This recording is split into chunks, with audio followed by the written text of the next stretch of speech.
Jadi sebelum kalian melakukan SPT tahunan badan, kalian harus menyiapkan beberapa hal. Salah satunya perusahaan kalian harus registrasi dulu di DJP online. Di situ adalah titik awal di mana kalian harus mendaftar terlebih dahulu di DJP online. Kemudian selanjutnya kalian bisa melaporkan SPT tahunan badan. Kemudian jangan lupa untuk siapkan laporan keuangan seperti laba rugi dan neraca dalam bentuk PDF dan daftar pembayaran PPh final UMKM atau PPh 25. Ini masuk ke kualifikasi PP 23 tahun 2018. Untuk tarifnya 0,5%. Ini termasuk untuk perusahaan UMKM. Jadi itu aja hal-hal yang perlu kalian siapkan sebelum pelaporan SPT tahunan badan. Kita lanjut ke cara pelaporan. Langkah pertama, kalian buka dulu djponline.pajak.go.id. Kemudian kalian masukkan nomor pokok wajib pajak perusahaan kalian atau NPWP. Kemudian masukkan password yang sudah kalian buat dan juga kode keamanan sesuai yang ada di gambar. Setelah itu kalian klik login. Setelah masuk aplikasinya atau websitenya, di sini ada informasi, dashboard, profil, bayar, lapor, dan layanan. Kalian klik lapor. Kemudian di sini ada e-filing dan e-form. Kalian pilih e-form. E-form ini adalah salah satu cara penyampaian SPT dengan menggunakan formulir elektronik.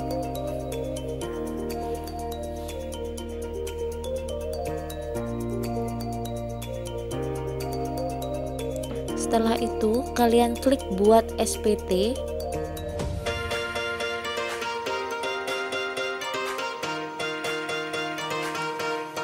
Untuk tahun pajaknya, kalian pilih 2019 karena ini akan pelaporan SPT tahunan badan 2019. Kalian pilih 2019, pembetulan ke 0, kirim permintaan. Silakan tunggu hingga dokumen e-form berhasil terunduh dan token berhasil terkirim ke email Anda.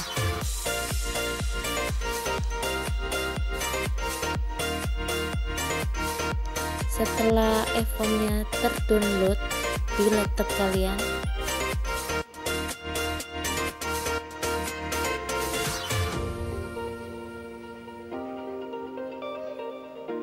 kemudian klik 2 kali sampai e-form terbuka.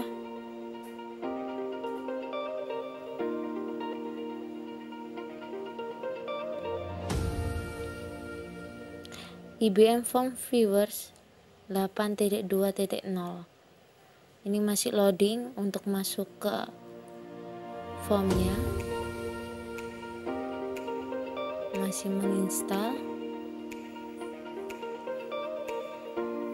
Setelah itu kalian akan masuk ke SPT tahunan pajak penghasilan wajib pajak badan di formulir induk.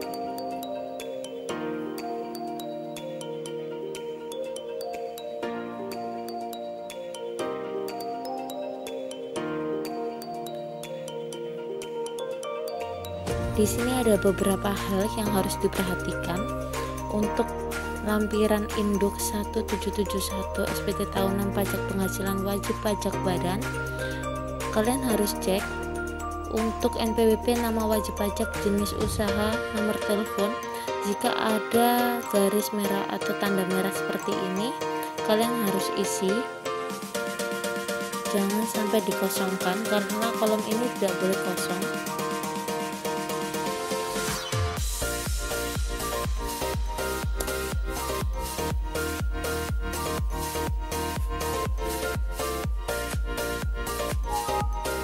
Setelah itu kalian cek juga untuk periode pembukuan.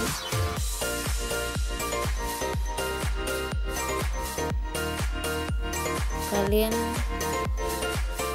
isi 1 2019 dan sampai bulan 12 2019. Khusus 1A Kalian klik buka.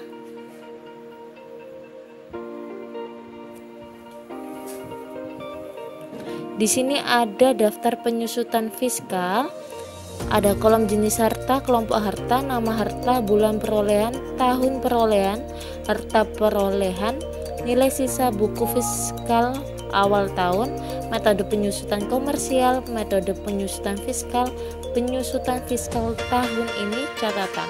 Kalian isi. Untuk jenis hartanya ini ada dua pilihan, harta berwujud dan kelompok bangunan. Kemudian untuk kelompok hartanya ada kelompok 1, 2, 3, 4 permanen dan tidak permanen. Di sini ada pilihan semua, tinggal kalian isi. Kemudian ada daftar amortisasi fiskal untuk bagian kedua. Kemudian lanjut ke lampiran 6. Kemudian klik buka. Untuk lampiran ke-6 ini ada daftar penyertaan modal pada perusahaan. Jika tidak ada, kalian lewati ke lampiran nomor 5 atau lampiran 5, kemudian klik buka.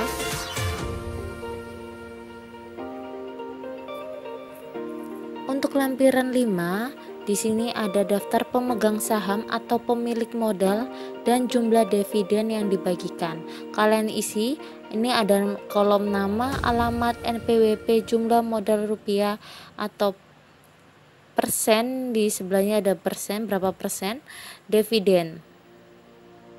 Kalau kalian ingin menambahkan daftar pemegang saham, kalian tinggal klik tanda plus di sini, dan juga ketika kalian menghapus daftar pemegang saham, kalian tinggal klik min di sini.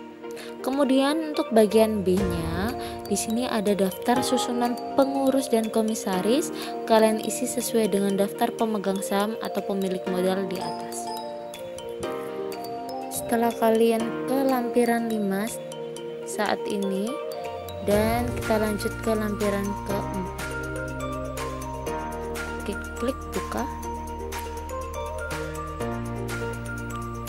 Di lampiran keempat ini adalah PPh final dan penghasilan yang tidak termasuk objek pajak. Untuk bagian A ini ada PPh final.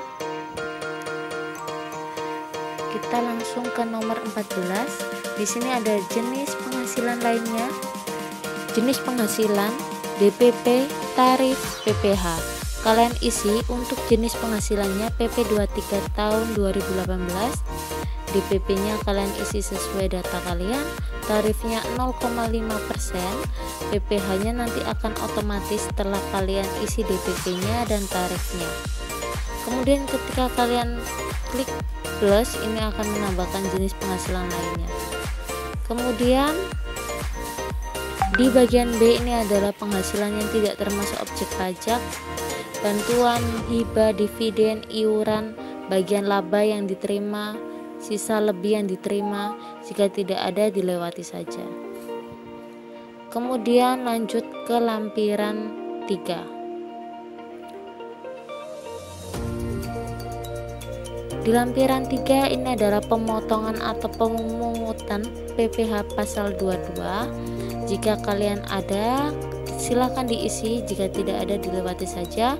Di sini ada nama pemotong pemungut, NPWP, jenis penghasilan, objek pot, PPh pot, nomor bukti, tanggal bukti, alamat pemotong atau pemungut, @bpn. Di bagian B, pemotongan atau pemungut PPh pasal 23 atau 26. Jika tidak ada, kalian lewati semua.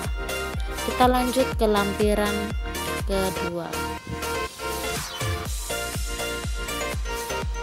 Untuk lampiran kedua, ini adalah perincian harga pokok penjualan biaya usaha lainnya dan biaya dari luar usaha komersial. Di sini ada pembelian, gaji, upah, bonus, gratifikasi, honorarium, THR, DSP, biaya transportasi, biaya penyusutan, biaya sewa, biaya bunga pinjaman, biaya sehubungan dengan jasa,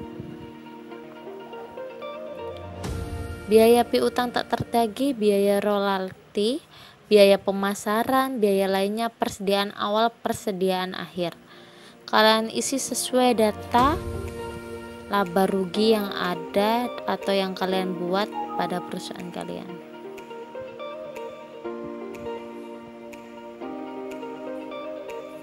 Setelah itu, setelah kalian isi sesuai data sebenarnya, kalian lanjut ke lampiran pertama.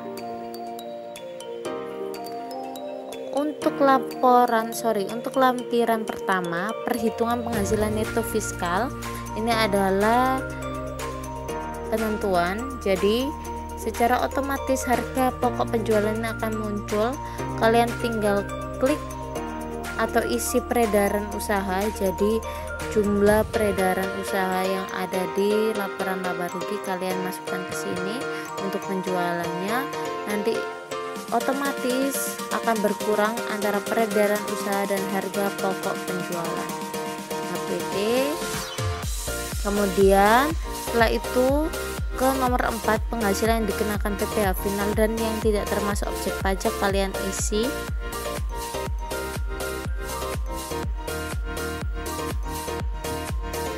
Setelah kalian isi, kita masuk ke induk lanjutan. Kalian buka. Setelah ke sini, PPh final akan masuk ke kolom nomor 15A.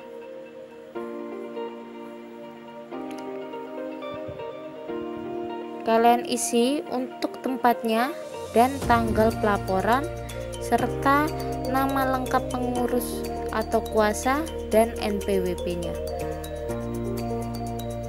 Di sebelah sini ada lampiran 8A1, 2 sampai 8 sesuai dengan perusahaan kalian bergerak di bidang apa.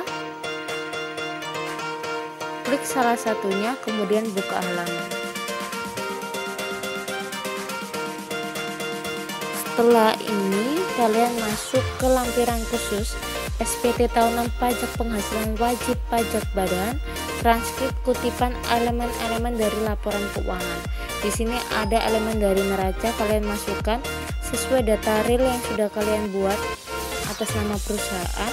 Di sini ada kas, setara kas, investasi, piutang, persediaan, beban dan lain-lain. Kalian isi sesuai data real. Kemudian ada aktiva dan pasiva. Pastikan untuk balance untuk aktiva dan pasivanya antara aktiva dan kewajiban. Kemudian untuk yang kedua, ini adalah elemen dari laporan laba rugi.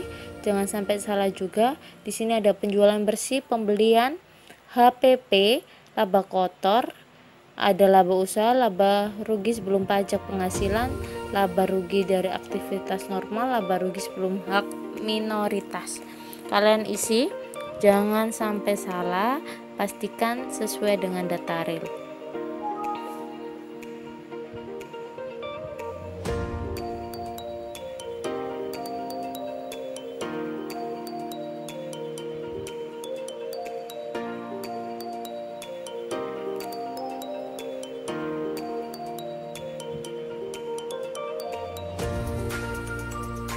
Kemudian di nomor 3 ada elemen transaksi dengan pihak-pihak yang mempunyai hubungan istimewa sesuai dengan PSAK nomor 7. Ketika tidak ada, kalian lewati saja.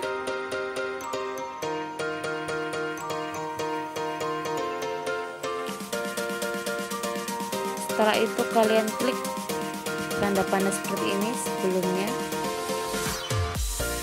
Setelah itu klik submit.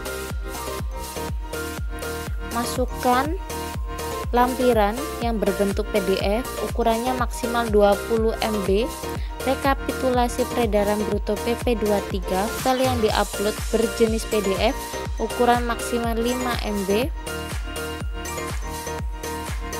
Setelah kalian unggah lampiran, kalian masuk ke email.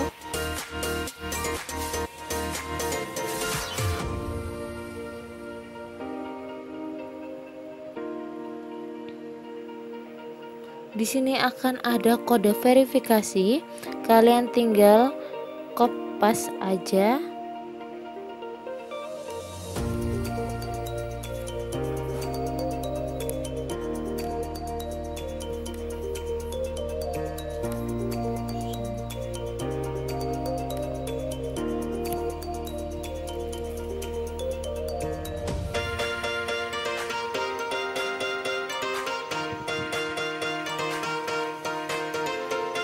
Kemudian kalian klik submit.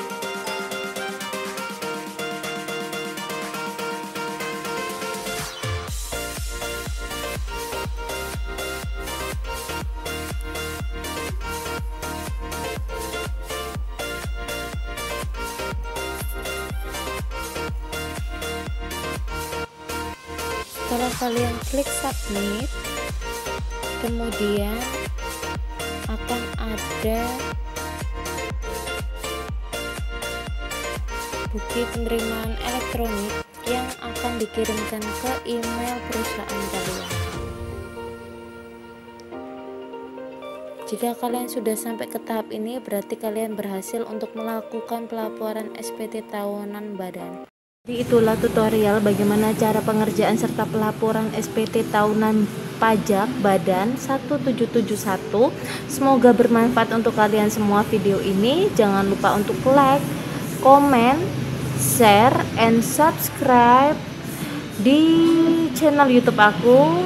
See you next video. Bye bye.